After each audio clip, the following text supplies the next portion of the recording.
سابق گورنر خیبر پختونخوا، موجودہ speaker Khyber Pakhtunkhwa assembly, سابقہ اسپیکر اور ڈپٹی اسپیکر صاحبان، ڈپٹی اسپیکر صاحبان کے ساتھ ساتھ ہمارے سابقہ اور موجودہ پارلیمنٹیرینز آنریبل اور باقی جتنے بھی یہاں پہ موجود سرکاری افسران اور جتنے بھی معززین اور حاضرین اس محفل میں ہیں، ان سب کو السلام علیکم۔ آج ایک بڑا تاریخی دن ہے کہ ہمارے جو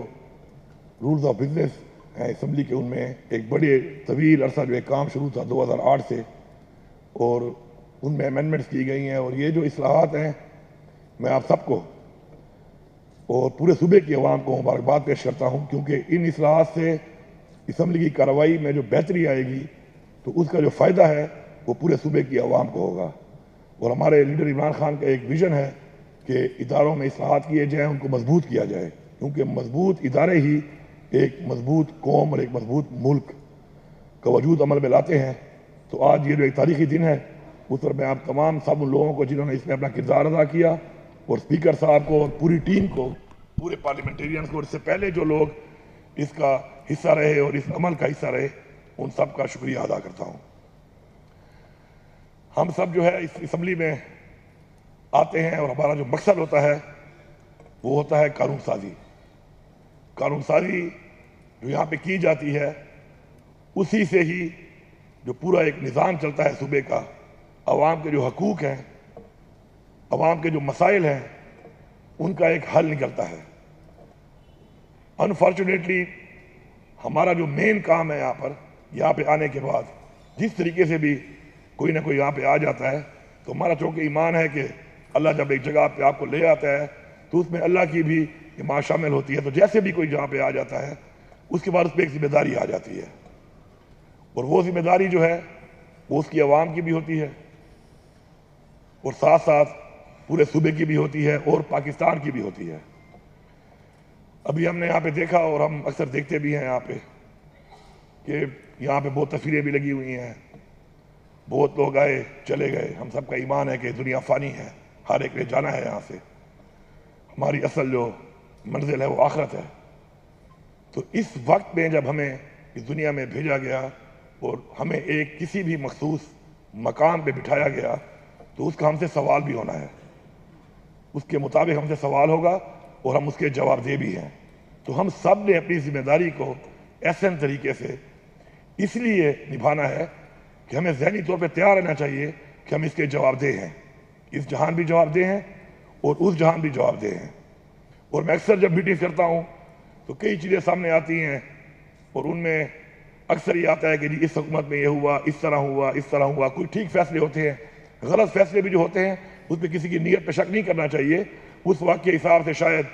وہ فیصلہ جو ہوتا ہے کلیکٹیو ڈیسیجن ہو جاتا ہے، اور وہ بعد میں شاید اس کے اثرات جو ہیں مثبت نہیں آتے، لیکن وہ یاد ضرور کیے جاتے ہیں، ان پہ ڈسکشن ضرور ہوتی ہے، اس کے مطابق ان کے اوپر بات بھی ہوتی ہے۔ تو ہمیں یہ چاہیے، اور میں اکثر کہتا ہوں سب کو کہ ہمیں کم از کم کوئی ایسا چیز نہیں کرنی چاہیے کہ کل کوئی بیٹھ کے ہمیں یاد کر رہا ہو کہ یہ چیز اس وقت ہوئی تھی، یہ لوگ تھے، کیونکہ فوٹو تو ہمارے لگے ہوئے ہیں، ہر دور کے لگے ہوئے ہیں، کہ ہمارے بارے میں کوئی یہ کہے کہ جی یہ غلط فیصلہ جو ہوا تھا،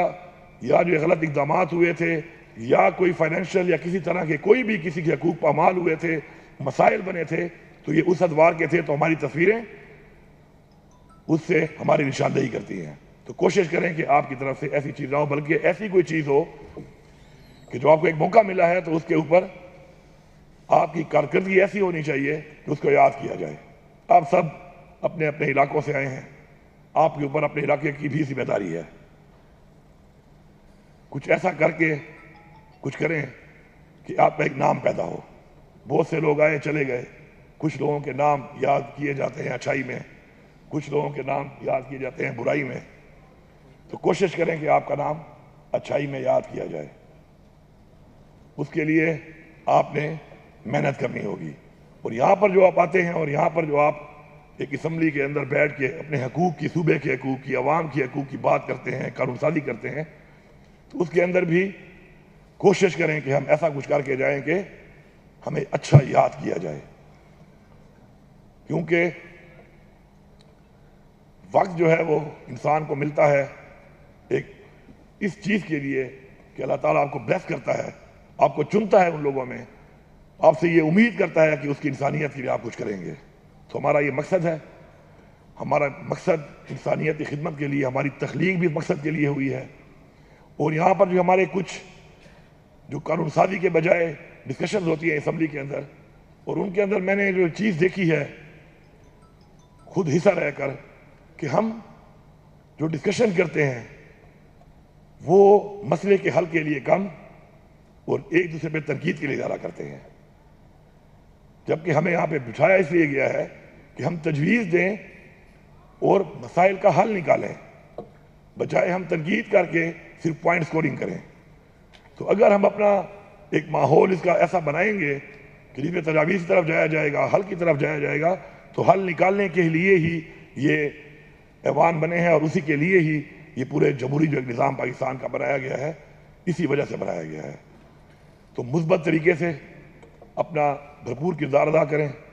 اور ترقیاتی کام کے اوپر ایک بات آتی ہے، ہمارے لیڈر عمران خان صاحب اکثر کہتے ہیں کہ اسمبلی نے قانون سازی کے لیے بنی ہے، لیکن ترقیاتی کاموں پر زیادہ بات ہوتی ہے۔ تو وہ جو وجہ اس کی ہے وہ یہ ہے کہ اب تک ہمارے بنیادی مسائل حل نہیں ہوئے۔ اگر ہمارے تمام محکمے اور ہمارا پورا نظام ایسے بنایا جاتا اور ایسے رولز آف بزنس کے تحت پاکستان بننے کے بعد آج تک چلتا کہ یہ بنیادی مسائل حل بھی ہو چکے ہوتے، اور بنیادی مسائل حل کرنے کے لیے جو محکمے اور جو ادارے بنائے گئے ہیں وہ مضبوط ہوتے، تو مسائل اگر حل ہوئے ہوتے تو آج اسمبلی کے ممبران کو ان حل کے لیے آواز نہ اٹھانی پڑتی، قانون سازی کرنی پڑتی، لیکن آواز اٹھانا ایک مجبوری ہے۔ میں یہ سمجھتا ہوں کہ یہ ایک مجبوری اس لیے ہے کہ مسائل ابھی تک موجود ہیں، وہ اب تک حل نہیں ہوئے۔ انشاءاللہ ایک وقت آئے گا کہ ہم ایسے اصلاحات بھی کر لیں گے، یہ مسائل بھی حل کر لیں گے، اور اس کے بعد جو اصل جو مقصد ہے قانون سازی والا، اس کے اوپر کام ہوگا۔ یہاں پر آخر میں سے اتنا کہوں گا کہ ہمارے اوپر ایک ایسی ذمہ داری ہے،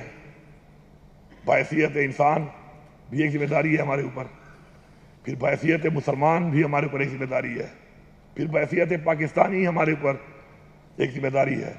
اور پھر اس کے بعد بحیثیت کسی بھی پارلیمان کا ممبر بن کے آپ کے اوپر ایک اور ذمہ داری بھی آتی ہے۔ انفارچونیٹلی ہم ان ذمہ داریوں کو اس طریقے سے نہیں نبھا سکے، کیونکہ ہم اپنی میں کے اندر پھنسے ہوئے ہیں، ہم اپنے ویسٹڈ انٹرسٹ کے اندر پھنسے ہوئے ہیں، اور ہم ایک کلیکٹیو سوچ اور ایک ایسی سوچ جو ایک قومیں کرتی ہم نے آج تک نہیں کی۔ آج میں صبح پڑھ رہا تھا اخبار میں کہ ہمارے اوپر اس وقت 80,000 ارب سے زیادہ قرضہ چڑھ چکا ہے، اور 8,000 ارب اس کے اوپر سود بھی ہمارے اوپر اس کے علاوہ ہے۔ اب اتنے زیادہ قرض میں ڈوبی ہوئی قوم کیا اپنے فیصلے خود کر سکتی ہے؟ کیا وہ خوددار ہو سکتی ہے؟ کیا وہ خود مختار ہو سکتی ہے؟ کیا اس کے فیصلے اس کی قوم کے لیے ہو سکتے ہیں؟ کبھی بھی نہیں ہو سکتے۔ ایسی قرضدار قومیں محکوم ہوتی ہیں، غلام ہوتی ہیں، نہ اپنے لوگوں کے لیے فیصلہ کر سکتی ہیں، نہ اپنے جو وجود جس کی بنیاد پہ پاکستان کو بنایا گیا تھا، جس کے لیے ہمارے باوجداد نے قربانیاں دی ہیں جانی اور مالی، نہ اس کے اوپر ہم عمل پیرا ہو سکتے ہیں۔ وجہ صرف ایک ہے کہ ویسٹڈ انٹرسٹ، ہم نے ویسٹڈ انٹرسٹ کے لیے اپنی پوری قوم کو داؤ پہ لگایا، اپنے باوجداد کی قربانیوں کو داؤ پہ لگایا، اپنے لوگوں کے خون کو داؤ پہ لگایا۔ اگر آج ہم فیصلہ کر لیں کہ ہم اس سے نکل کر ایک اس پاکستان کی طرف جائیں گے، ایک اس سوچ کی طرف جائیں گے جو ہمیں اپنے اسلام جس کی بنیاد پہ ملک بنا تھا وہ راستہ دکھایا، اور ایک جو ہمیں ہمارے آئین نے ایک راستہ دکھایا، اور کہیں پر بھی اگر آئین کی خلاف ورزی ہوگی، اور کہیں پر بھی آئین کے خلاف کوئی اقدام ہوگا، کہیں پر بھی حقوق کے خلاف کوئی بات ہوگی، کہیں پر بھی انسانی حقوق پامال ہوں گے، اس کے لیے ہم ایک ہو کر آواز اٹھائیں گے، اور اس چیز کی پرواہ نہیں کریں گے کہ اس سے ہمارا نقصان ذاتی طور پہ کیا ہوتا ہے۔ تو میں سمجھتا ہوں کہ وہ تمام مسائل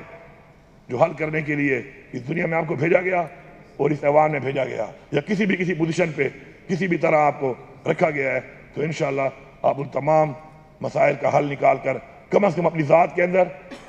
اور اپنے اس رب کے سامنے انشاءاللہ سرخرو ہوں گے۔ آخر میں ایک دفعہ پھر آپ سب کو، پورے صوبے کی عوام کو، اسپیکر صاحب کو، ڈپٹی اسپیکر صاحبہ کو، اور باقی تمام اس سے پہلے ادوار میں جو لوگوں نے اس میں محنت کی، کام کیا، ان کو مبارکباد پیش کرتا ہوں، شکریہ ادا کرتا ہوں، اور ساتھ یہ امید کرتا ہوں کہ قانون بنتے ہیں امپلیمنٹ نہیں ہوتے. یہ قانون اگر بنے ہیں تو یہ قانون اور باقی سارے قانون بھی اگر اسی طریقے سے امپلیمنٹ ہونا بھی شروع ہو جائیں تو انشاءاللہ ہمارے مسائل کا حل نکلے گا. آپ سب کا بہت شکریہ.